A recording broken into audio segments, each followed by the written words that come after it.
अस्सलाम वालेकुम दोस्तों, अगर आपका शॉपिफाई स्टोर हैक हो जाए या डाटा ट्वीट हो जाए या कोई ऐप आप इंस्टॉल करते हुए आपका स्टोर खराब हो जाए तो क्या आपके पास बैकअप मौजूद है? अगर तो आपके पास बैकअप मौजूद है तो फिर तो आप इजीली अपने स्टोर को रीबिल्ड कर लेंगे। अगर तो आपके पास बैकअप नहीं है तो फिर आपको फिर नए सिरे से दोबारा मेहनत करनी पड़ेगी, दोबारा अपने स्टोर को डिज़ाइन करना पड़ेगा जैसे आपने फर्स्ट टाइम अपने स्टोर को डिज़ाइन किया था।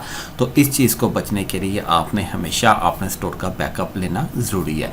तो आज की इस वीडियो में मैं आपको मुकम्मल स्टेप बाय स्टेप तरीका बताऊंगा कि आप शॉपिफाई स्टोर में बैकअप कैसे ले सकते हैं ताकि आप अपने बिजनेस को सेव कर सकें और बड़ी प्रॉब्लम से बच सकें। तो चले हम शुरू करते हैं। तो सबसे पहले आपने अपने शॉपिफाई स्टोर पर लॉगिन कर लेना है। लॉगिन करने के बाद आपके सामने ये शॉपिफाई स्टोर का डैशबोर्ड आ रहा है। डैशबोर्ड पे आने के बाद तो यहाँ पे आ रही है प्रोडक्ट्स। तो सबसे पहले हमने बैकअप लेना है अपनी प्रोडक्ट्स का, क्योंकि सबसे इंपॉर्टेंट ही हमारे स्टोर में प्रोडक्ट होती है।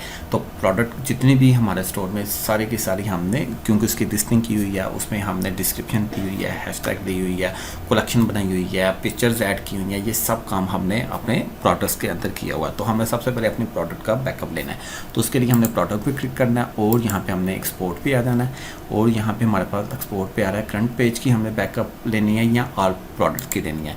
करंट पेज मीन्स के जितनी आपके एक पेज में शो हो रही होंगी सिर्फ उतनी प्रोडक्ट का बैकअप लेना है, या एक पेज आपके पास मल्टीपल पेजेस हैं तो सब पेजेस का आप बैकअप लेना चाहते हैं तो इसके लिए आपने ऑल प्रोडक्ट करना है और export as a CSV file पे हम इसको एक्सपोर्ट कर देंगे। एक्सपोर्ट प्रोडक्ट करते हैं और यहाँ पे देखें हमारी ये file export will be email to, हमारी ईमेल एड्रेस पे ही हमारी फाइल चली गई है। उसके बाद फिर आपने आना है अपनी कलेक्शन पे। आपने जो कलेक्शन बनाई हुई है इसको आपने देख लेना है। इसके बाद आपकी इन्वेंट्री है। इन्वेंट्री भी बहुत ज़्यादा इंपॉर्टेंट है क्योंकि आपने अपने स्टॉक को मेंटेन किया होता है यहाँ पे, तो उसका भी आपने यहाँ पे बैकअप लेना है। आपने एक्सपोर्ट भी आना है और यहाँ पे are variant and CSV file export variant, तो ये फाइल भी आपकी ईमेल पे चली जाएगी। याद रखिएगा जो भी आप बैकअप लेंगे वो आपकी जो रजिस्टर्ड ईमेल है शॉपिफाई पे उस पर वहाँ पे लिंक चला जाएगा, वहाँ पे फाइल चली जाएगी, वहाँ से आप इजीली डाउनलोड कर सकते हैं। उसके बाद आपके पास जितनी कस्टमर हैं, जितनी आपने चीज़ें सेल की हैं, जो कस्टमर थे उन सब का लेना चाहते हैं तो आप यहाँ पे एक्सपोर्ट पे आएँ और यहाँ पे एक्सपोर्ट कस्टमर करते हैं। उसके बाद हमारे पास ऑप्शन आती है ऑर्डर्स की। ऑर्डर्स में हमारे पास जितने भी ऑर्डर यहाँ पे आए होंगे, जो शिप हो गए होंगे, जो पैकिंग प्रोसेस में होंगे, जितने भी हैं वो सारे के सारे यहाँ पे शो हो रहे होंगे। तो आपने उस अपने ऑर्डर्स का भी बैकअप लाजमी ले लेना है। तो आपने एक्सपोर्ट पे आना है और यहाँ पे एक्सपोर्ट ऑर्डर कर देना है तो आपकी बैकअप फाइल ईमेल पे चली जाएगी। उसके बाद फिर हमने आ जाना है अपने थीम पे। ज़ाहिर सी बात है आपने अपने स्टोर को बनाया तो स्टोर को हम एक दफ़ा व्यू कर लेते हैं। व्यू करके हम देखते हैं कि हमने अपने स्टोर को एक डिज़ाइन किया हुआ है, कस्टमाइज्ड डिज़ाइन किया हुआ है। तो आप अपने स्टोर को जब डिज़ाइन किया होगा तो ज़ाहिर सी बात है इसमें आपने थोड़ी बहुत चेंजिंग भी की होगी। तो जब आप नए स्टोर पे जाएंगे तो फिर आपको चेंजिंग दोबारा से करनी पड़ेंगी अगर आपने अपने स्टोर का बैकअप नहीं लिया होगा थीम का। तो थीम का बैकअप लेने के लिए आपने अपने करंट थीम पे आना है और यहाँ पे 3 डॉट्स आ रही होंगी और यहाँ पे हमने आ जाना डाउनलोड थीम फाइल।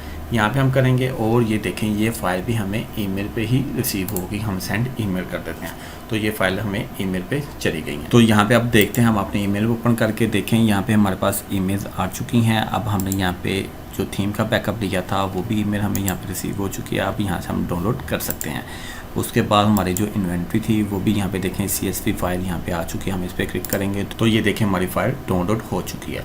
अब डाउनलोड होने के बाद अब आप चाहते हैं कि आप अपने स्टोर को रिस्टोर करना चाहते हैं तो उसके लिए आपने सेम उसी प्रोसेस पे आ जाना है। ऑर्डर्स पे आ जाएंगे, प्रोडक्ट्स पे आ जाएंगे। और सबसे पहले आप प्रोडक्ट्स को रिस्टोर करना चाहते हैं तो उसके लिए आपने आना प्रोडक्ट्स पे और यहाँ पे इंपोर्ट पे आ जाना। आप इंपोर्ट, पहले हमने एक्सपोर्ट किया था, अब आएंगे इंपोर्ट पे आएंगे तो हम ऐड फाइल करेंगे। जहाँ पे हमने फाइल रखी होगी उस फाइल को यहाँ पे सेलेक्ट करेंगे और हम यहाँ पे इसको अपलोड कर देंगे। अपलोड करने के बाद सारी की सारी प्रोडक्ट्स हमारे यहाँ पे आ जाएंगी और उसके बाद इसी तरह आप अपने ऑर्डर्स पे, इन्वेंट्री पे जिस चीज़ का आपने बैकअप रिस्टोर करना होगा सेम एज इट आपने कर लेना है। और उसके बाद अगर आपने कोई ऐप्स वगैरह इंस्टॉल की हुई है, लाइक जैसे आपने रिव्यूज़ वगैरह की या कोई रिव्यू डेट वगैरह की, इस तरह ऐप इंस्टॉल की हुई है तो आप उनका भी बैकअप ले सकते हैं। बैकअप लेने के बाद उसी तरह आप उसको भी रिस्टोर कर सकते हैं। तो दोस्तों अगर आपने अपने शॉपिफाई स्टोर का बैकअप नहीं लिया अभी तक तो फौरी तौर पर अपने स्टोर का बैकअप ले लें कि एक छोटी सी एहतियात आपको बड़े नुकसान से बचा सकती है। अगर आपको वीडियो पसंद आई या तो लाइक करें, कमेंट में बताएं कि आप किस टॉपिक पे अगली वीडियो देखना चाहते हैं और चैनल को सब्सक्राइब करना ना भूलिएगा। मिलते हैं नेक्स्ट वीडियो में, तब तक मुझे इजाज़त। अल्लाह हाफिज़।